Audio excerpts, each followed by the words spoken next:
Entre cables y cañas, el podcast del Oxon en español. Bienvenidos al 8º podcast. Mira, ahora comentamos con Meritxell, ya haciendo bromas, ya llegamos al 8º. Y hoy creo que es un tema muy interesante, hablaremos de Passive House y para hablar de eso tenemos a Michel Bassouf, el primer arquitecto y certificador Passive House, creo que el primero de España, por lo tanto es el que tiene más experiencia. Y me gustaría, primero de todo, que te presentaras un poco tú como persona. Pues sí, hola, buenos días. Soy Michel Bassouf, soy arquitecto. He hecho la carrera en Alemania ya hace unos cuantos años y he trabajado muchos años también en Alemania, en Holanda. Y desde el 2008 estamos en Barcelona ubicados con nuestra empresa Energy House y allí centrados en el estándar de la casa pasiva del Mediterráneo, Passive House en alemán. Y allí pues promoviendo y formando a los técnicos y también a los clientes en general sobre este estándar de bajo consumo energético.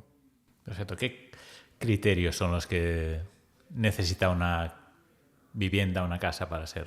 Una casa pasiva pues se basa en pocos criterios, sobre todo se basa en la arquitectura pasiva, o sea, allí pues el arquitecto sobre todo que tiene que diseñar el edificio, en el caso, bueno, la rehabilitación pues igual tiene alguna limitación, claro, por ya tener un edificio construido, pero es trabajar con las estrategias pasivas del lugar, adaptarse a las condiciones climáticas del lugar y además de esto pues sí que hay una serie de soluciones, de conceptos digamos más actuales, más de tecnología actual, que es trabajar con un aislamiento térmico más importante, instalar ventanas con una calidad más alta, digamos, ahí pues buscar ventanas con alguna sofisticación más, con las nuevas tecnologías que tenemos. Luego hacer un control de puentes térmicos, esto pues nos da ventajas tanto en verano como en invierno para que, por ejemplo, en verano no nos entre el calor a través de puentes térmicos. Esto pues igual para no arquitectos es un concepto que sí, más propio de la arquitectura. Y luego hay un control de las infiltraciones de aire más intensivo. Se intenta reducir los agujeros que hay en una envolvente térmica en una construcción convencional de una vivienda. Igual tenemos en la suma pues pequeños agujeros de mala instalación de ventanas, etcétera, que igual hacen un DIN A4 de hoja de agujero que comunica directamente con el exterior, y en una casa pasiva pues este agujero igual es de un tamaño de una tarjeta de crédito, ¿no? Es mucho menor, ¿no? Y luego la ventilación controlada, que también es un requisito, y el control solar pasivo. Estos son, a grosso modo, los criterios principales. De lo que has comentado, es verdad que has dicho el puente térmico, que es más para arquitectos, pero ¿nos puedes explicar qué es el puente térmico? Porque yo me acuerdo al principio cuando decían puente térmico, vale, ¿y esto qué significa? Sí, bueno, el puente térmico al final es una discontinuidad del aislamiento térmico, por ejemplo, en encuentros de balcones, típicamente donde el aislamiento pues no tiene una continuidad porque el balcón ahí, por un tema constructivo, interrumpe esta continuidad, y esto pues se traduce en un puente térmico que se calcula, se puede optimizar, ¿no? En una casa o edificio convencional se le da menos importancia. Ahora bien, cuando vamos a una casa pasiva que se caracteriza por consumos muy reducidos energéticos, pues tenemos que trabajar todos estos detalles constructivos, y ahí pues también en función de la severidad climática, estos detalles constructivos pues a lo largo de los últimos años en España pues se ha ido generando un set de soluciones diferente, que por ejemplo un puente térmico se resuelve un balcón en Alemania de otro modo que en España. Sí. ¿Cuándo empezaste aquí con el tema Passive House aquí en España? En el 2008, con otros colegas así un poco extraños, éramos, no sé, 6, 7 personas que nos reunimos de hecho en Zaragoza, y ahí se inició la plataforma de edificación Passive House. 2009 creo que se constituyó, organizamos en el 2008-2009 también la primera conferencia Passive House en el Colegio de Arquitectos de Cataluña, Barcelona, y ahora estamos ya con, creo, 16, 17 ediciones de conferencias con el tema del estándar de la casa pasiva. Siempre mirando de promover la arquitectura pasiva y adaptarlo a las condiciones climáticas de la península, con todas sus variedades, desde el Mediterráneo hasta Castilla y Cantábrico, etcétera, etcétera.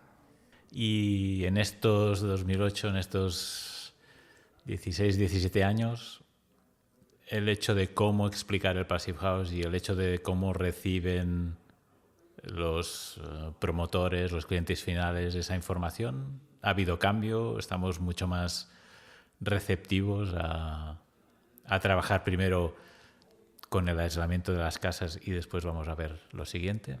Sí, desde luego en el 2008 había muy poco conocimiento sobre la necesidad, digamos, de una construcción eficiente. Eso ha cambiado. Yo creo que también la sociedad en general, no solo en España, está mucho más sensibilizada por el cambio climático que notamos en nuestra propia piel, y por lo tanto a día de hoy pues tenemos una sociedad mucho más sensibilizada, interesada. Hace poco tuvimos puertas abiertas en nuestro showroom en Barcelona, y sí, en mediodía, en cuestión de 4 horas, pues nos visitaron más de 300 personas. O sea, sí, todos muy, muy interesados, y yo creo que eso, pues que el mercado, la gente pide este tipo de construcción, pero hay todavía un desconocimiento importante sobre esto.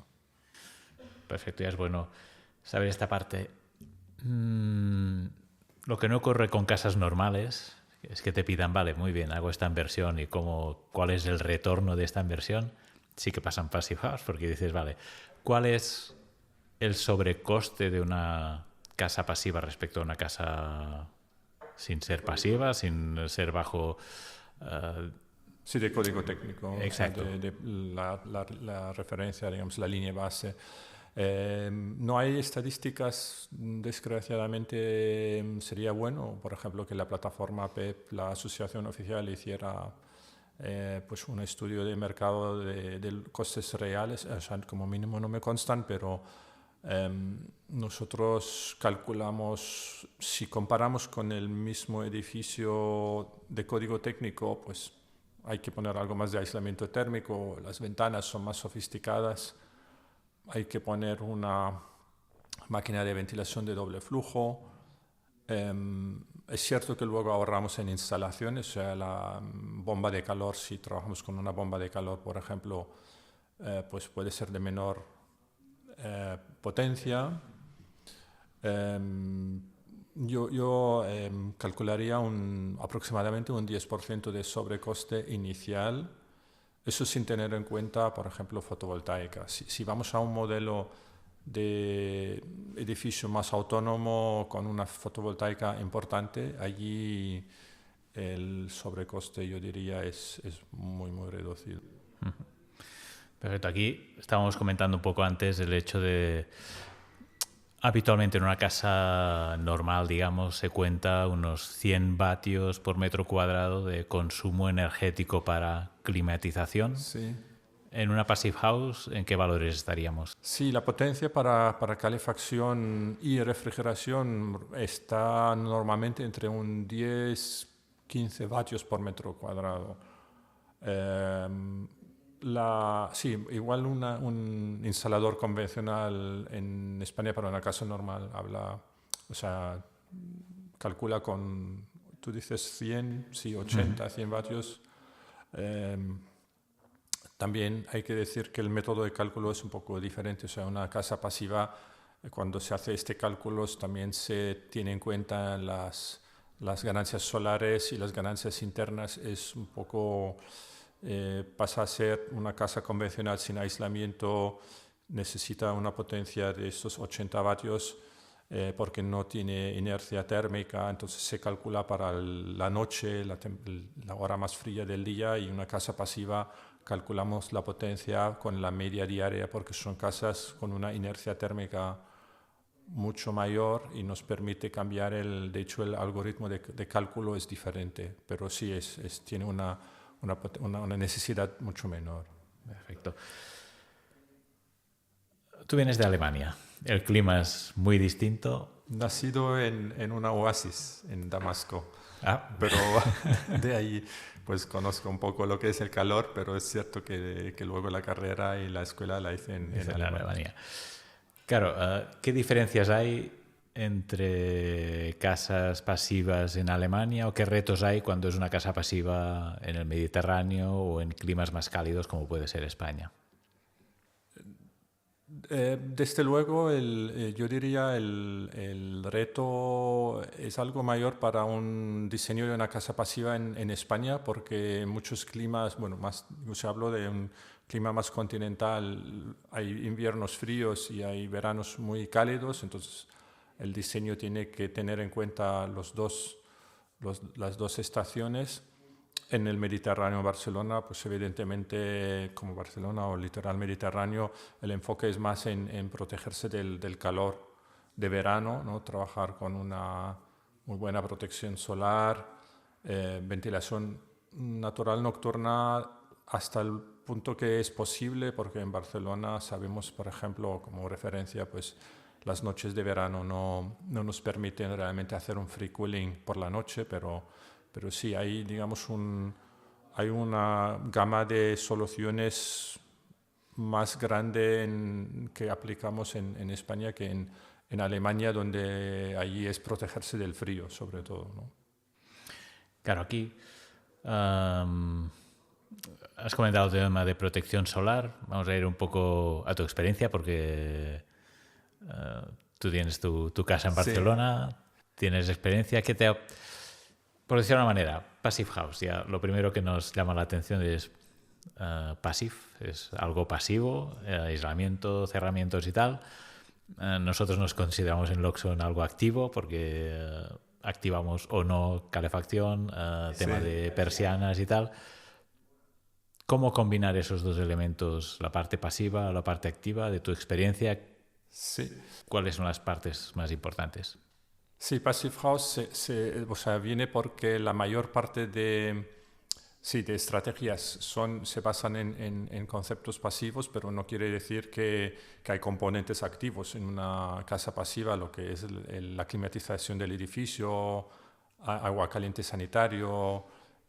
Muy importante en nuestra casa, tenemos la suerte de vivir en una Passive House Enerfit, la protección solar y allí la automatización, desde luego, nos sirve, es un vehículo muy eficiente para controlar la temperatura, por ejemplo, en verano, ¿no? Tenemos ahí automatizado las persianas. Es cierto que pues puede haber usuarios que cuidan el tema de bajar y subir persianas, pero en nuestra experiencia la automatización al final te da una libertad mucho mayor, ¿no? De no siempre pensar en esto, o si te vas de casa pues tienes la automatización que al final te garantiza los consumos muy bajos que tenemos en nuestra casa.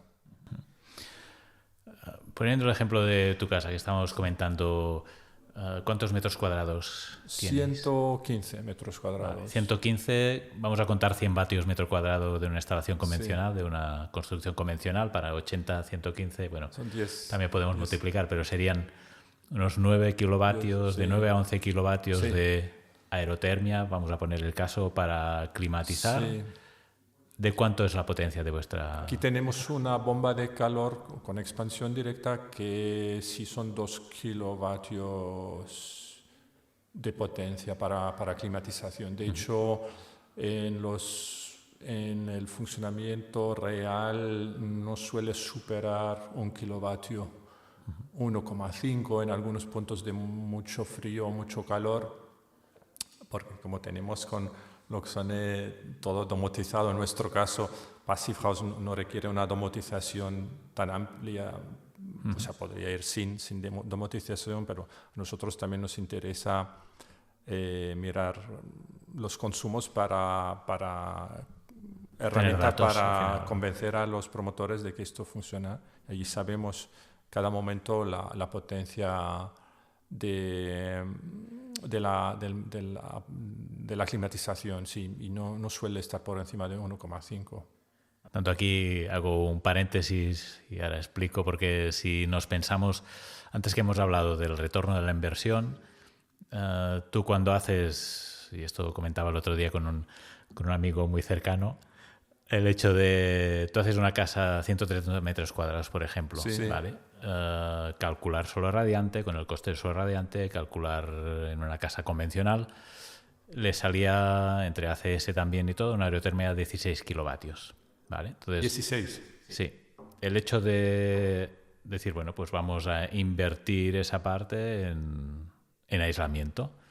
En aislamiento eliminan suelo radiante. Tú en tu casa no hay suelo radiante, es todo por aire. Eliminan suelo radiante y bajan esa demanda de los 100 vatios metro cuadrado a 20 o a por ahí.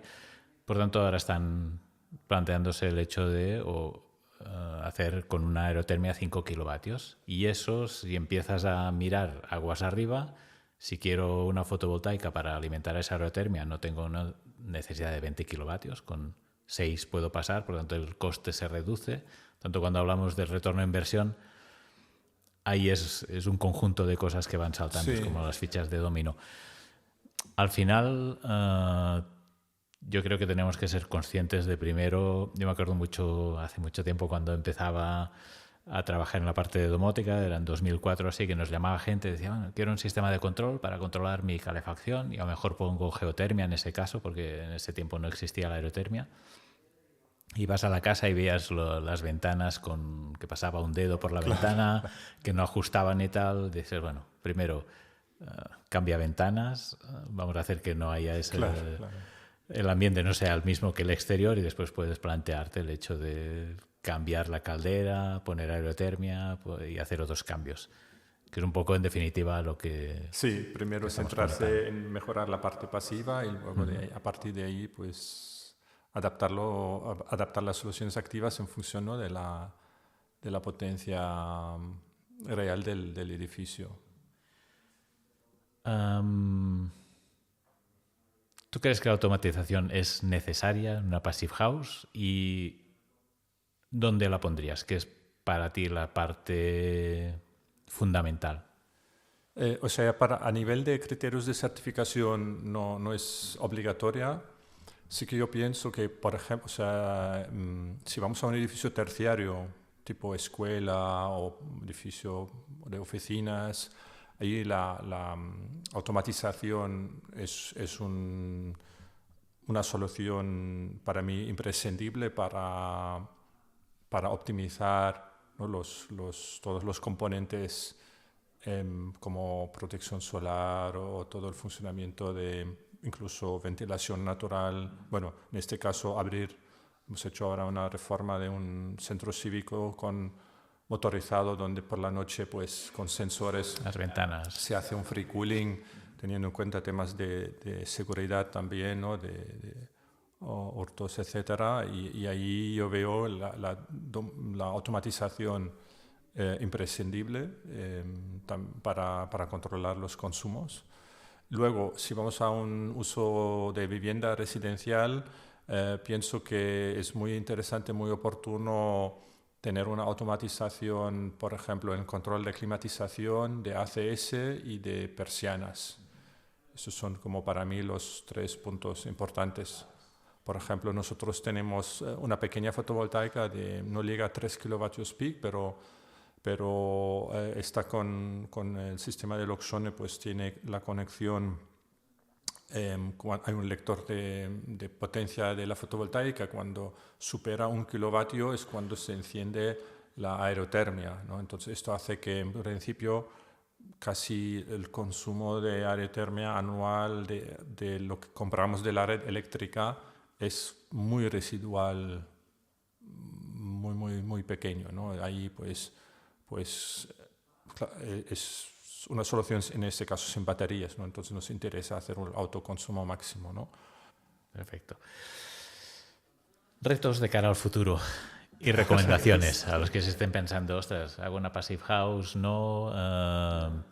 ¿Qué recomendarías o cuáles son los criterios o dónde pueden dirigirse para pedir información? O... Bueno, retos yo pienso a nivel más estratégico, más mirando a largo plazo. Falta todavía una visión de los políticos de realmente apostar por soluciones más radicales, como es Passive House, es el estándar más con creces más eficiente respecto a otros estándares, lo que es el consumo en la fase de uso del edificio.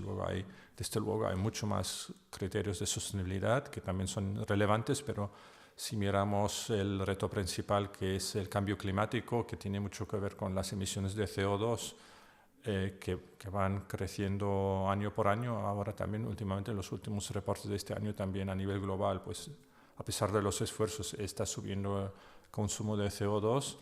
Allí, realmente, si queremos paliar los efectos del cambio climático, tenemos que ir a algo como Passive House y más, incluso, claro, ir a más materiales ecológicos, etcétera, que va un poco más allá.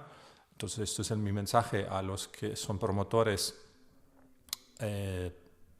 aplicar más este estándar, ¿no? Y luego, a nivel de particular de una persona que se quiere construir una casa o rehabilitar una casa, bueno, Passive House en principio se puede encontrar información, por ejemplo, a través de la plataforma de edificación Passive House, o hay Passipedia, que es como Wikipedia, pero Passipedia, donde hay mucha información de divulgación, y nosotros y otros compañeros hacen formación a técnicos y a constructoras desde el 2011, que hemos empezado nosotros con la formación. Entonces en España hay una buena red de expertos. Todavía es un porcentaje pequeño, pero se encuentran, o sea, estos expertos en temas de sostenibilidad y en temas de Passive House. Y poco más, o sea, a nivel de soluciones técnicas, España está muy preparada, tiene un mercado de empresas que ofrecen soluciones de lo más sofisticado para un clima como igual Pamplona, Navarra, con clima más frío, hasta soluciones para un clima más suave. Así que no hay excusa para no hacer una Passive House.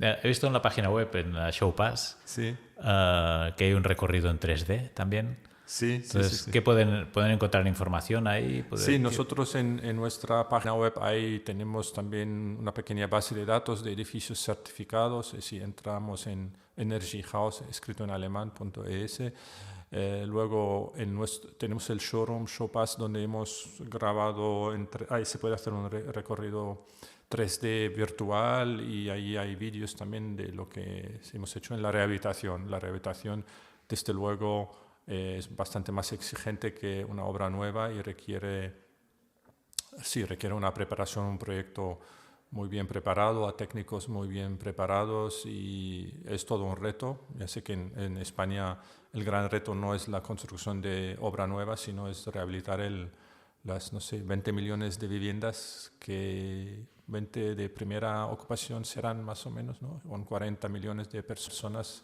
Si dos viven seguramente por ahí, sí. Por allí, pues de estos 20 millones, pues igual habrá 19 millones y 900.000 que todavía les falta algún retoque, ¿no?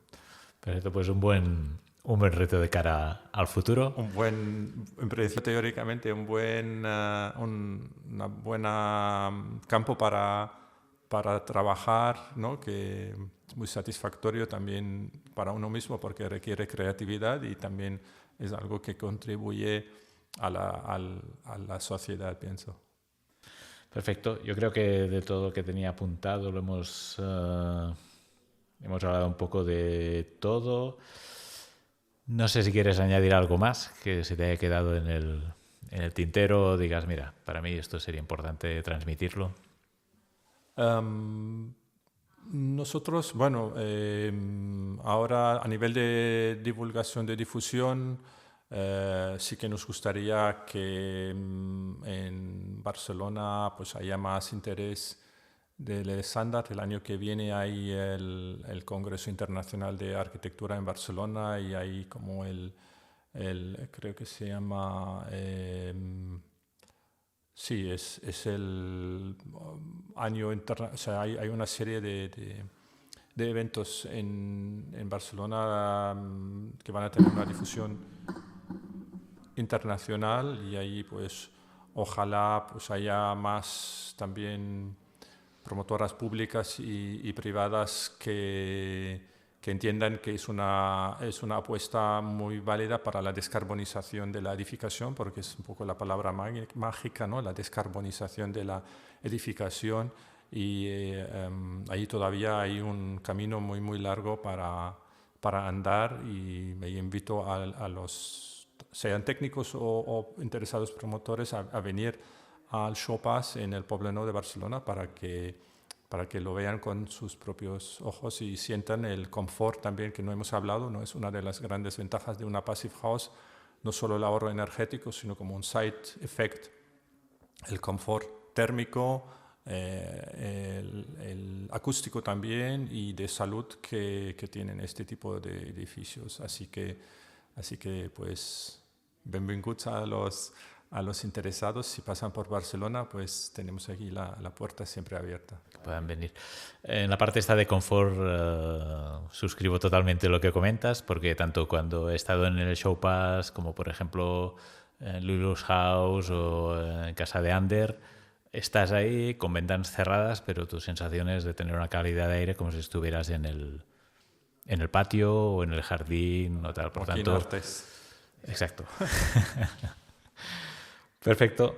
Pues muchísimas gracias. Muy contentos de que hayas venido. De hecho, nos conocimos precisamente para la renovación de vuestra casa en Barcelona y a partir de ahí, pues bueno, hemos ido estando en contacto.